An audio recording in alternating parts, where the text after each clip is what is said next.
Spiritual university Pakistan की जानिब से पेश किए गए इस मालूमाती जायजे में खुशामदीद। आज हम जिस मौजू पर बात करने वाले हैं ना, वो वाकई बहुत दिलचस्प और फिक्रंगेज है। हम मोहतरम हज़रत जी ताबिश कमाल की मशहूर किताब सुखन सरा के सफ़ाहात 94 और 95 का गहराई से मुतालिया करेंगे। इस किताब की रूहानी बसीरत वाकई कमाल की है, क्योंकि ये पेचीदा से पेचीदा तसव्वुरात को भी इतनी सादगी से वाज़े करती है कि बस। तो चलिए बग़ैर किसी ताख़ीर के इस सफ़र का आगाज़ करते हैं। और ज़ाहिर है हर अच्छे काम का आगाज़ अल्लाह ताला के बाबरकत नाम से ही होता है। बिस्मिल्लाहिर्रहमानिर्रहीम। आज हम सिलसिला ओवैसिया कमालिया के सरबराह हज़रत जी ताबिश कमाल के बयान करदा एक इंतहाई गहरे फ़िलसफ़ियाना तसव्वुर को समझने की कोशिश करेंगे। जैसा कि हम जानते हैं, वो दारुल कमाल में अपने मुतवस्सिलीन की रूहानी तरबियत फरमाते हैं। उनकी ये बसीरत हमें तसव्वुफ़ के हवाले से एक बहुत बड़े राज से पर्दा उठाने में मदद देगी। तो चलिए सीधा इस बुनियादी सवाल की तरफ चलते हैं जो किताब में सवाल नंबर 9 के तौर पर उठाया गया है। सवाल ये है कि जब खुदा इंसान को दुनिया में ज़िंदगी गुजारने के लिए भेजता है तो सूफिया उसे तारिकुद दुनिया क्यों बना देते हैं? ज़रा सोचिए इस बारे में। ये एक ऐसा सवाल है जो हम में से अक्सर के जहनों में उभरता है, और सच पूछें तो तसव्वुफ़ के हवाले से सबसे आम गलतफहमियों की जड़ भी बिल्कुल यही है। हिस्सा अव्वल, गलत फहमी।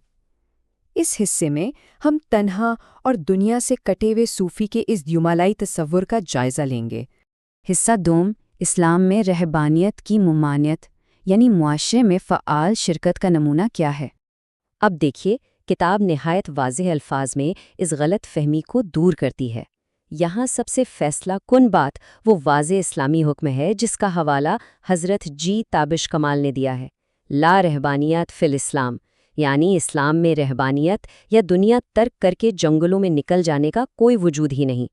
सोचने की बात है कि इस क़तई हुक्म की मौजूदगी में मुकम्मल गोशानशीनी कैसे जायज़ हो सकती है? बिल्कुल नहीं हो सकती। इसी मतन की बुनियाद पर अगर हम देखें तो चंद इंतहाई अहम उसूल सामने आते हैं। पहली बात, मुकम्मल तन्हाई या गोशा नशीनी सख्ती से मना है। दूसरी बात, निकाह करना सुन्नत नबवी है। और देखिए, अल्लाह ताला अपने बंदों को किसी भी गैर ज़रूरी मशक्क़त या जिस्मानी आज़ियत में मुब्तला नहीं करता।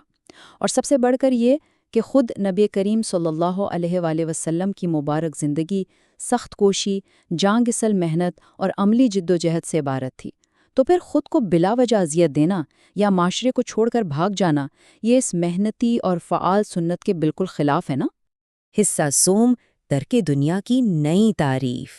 तो फिर दुनिया को तर्क करने का असल मतलब आखिर है क्या? यहाँ ये नाजुक फ़र्क समझना इंतहाई, बल्कि मैं कहूँगा कि सबसे ज़्यादा ज़रूरी है। एक तरफ रहबानियत है, यानी जिस्मानी तौर पर अलग थलग हो जाना और दुनियावी और ख़ानदानी ज़िम्मेदारियों से भागना, और दूसरी तरफ हमारा सूफियाना तसव्वुर तर्क दुनिया है, यानी अंदरूनी आज़ादी, बुरी आदत को छोड़ना और नफसानी ख्वाहिशात की कैद से आज़ाद होना। क्या ज़बरदस्त बात है ना। सच्चा तसव्वुफ़ मादी दुनिया को छोड़ने का नहीं, बल्कि दुनिया की अंदरूनी लालच और होश को दिल से निकाल देने का नाम है। दरअसल ये जो लफ्ज़ है ना, तर्क दुनिया, ये खालिसतन अंदरूनी आज़ादी की एक रूहानी कैफियत है। ये एक मखसूस सूफियाना इस्तिलाह है जिसका मतलब खुद को ख्वाहिशात की क़ैद और आदाते बद से आज़ाद करना है, ना कि मुआशरे से जिस्मानी तौर पर फ़रार होना। हज़रत जी ताबिश कमाल ख़बरदार करते हैं कि इस ख़ास इस्तिलाह को आम लग़वी मानों में लेने से ही ये सारी गुमराही और गलत फहमी पैदा होती है। हिस्सा चहारम, माशरे में सूफ़ी, यानी हकीकी दुनिया में औलिया अल्लाह का किरदार कैसा होता है। अब यहाँ इस बात पर गौर करें, लाखों का अदद बहुत अहमियत का हामिल है। हज़रत जी ताबिश कमाल वाज़े निशानदेही करते हैं कि महज 2-4 तन्हाई पसंद अफराद के अमल को उन लाखों औलिया कराम के ख़िलाफ़ बतौर दलील इस्तेमाल नहीं किया जा सकता, जिनकी नस्लों ने फ़ाल तौर पर इंसानियत और इस्लाम की ज़बरदस्त खिदमत की है। मतलब ये कि किसी भी इस्तिस्ना को आप एक कायनाती उसूल बनाकर तो पेश नहीं कर सकते। तो फिर एक मुस्तनद और बाअमल सूफ़ी की हकीकी सिफ़ात क्या हैं? इसमें दुनिया और मुआशरे में मुकम्मल तौर पर फ़आल रहना शामिल है। वो हलाल और पाकीज़ा रिज़्क़ कमाते हैं, खुद भी खाते हैं और दूसरों को भी खिलाते हैं। وہ اپنے رزق اور ضروریات کے لیے انسانوں کی طرف نہیں دیکھتے بلکہ صرف اور صرف اللہ کی ذات پر بھروسہ کرتے ہیں۔ اور ہاں، سب سے اہم بات، وہ اپنے متعلقہ دنیاوی اور پیشہ ورانہ شعبوں میں زبردست کامیابی بھی حاصل کرتے ہیں۔ اس حوالے سے متن میں حضرت جنید بغدادی رحمہ اللہ کی انتہائی شاندار اور فکر انگیز مثال دی گئی ہے۔ ایک سچا صوفی دنیاوی کامیابی اور مال و اسباب بھرپور طریقے سے رکھ سکتا ہے، بس شرط صرف اتنی ہے کہ دنیا دل کے اندر نہ ہو بلکہ دل کے دروازے پر رہے۔ ذرا اس جملے کی گہرائی کو محسوس کریں۔ دنیا کو دل کے دروازے پر بٹھائے رکھنا، نہ کہ اسے دل کے اندر جگہ دینا۔ یہی تو وہ زبردست توازن ہے جو حقیقی کمال اور روحانیت کی معراج ہے۔ تو سخن سرا کے صفحات 94 اور 95 کے اس گہرے مطالعے کو ہم ایک چونکا دینے والے سوال پر ختم کرتے ہیں۔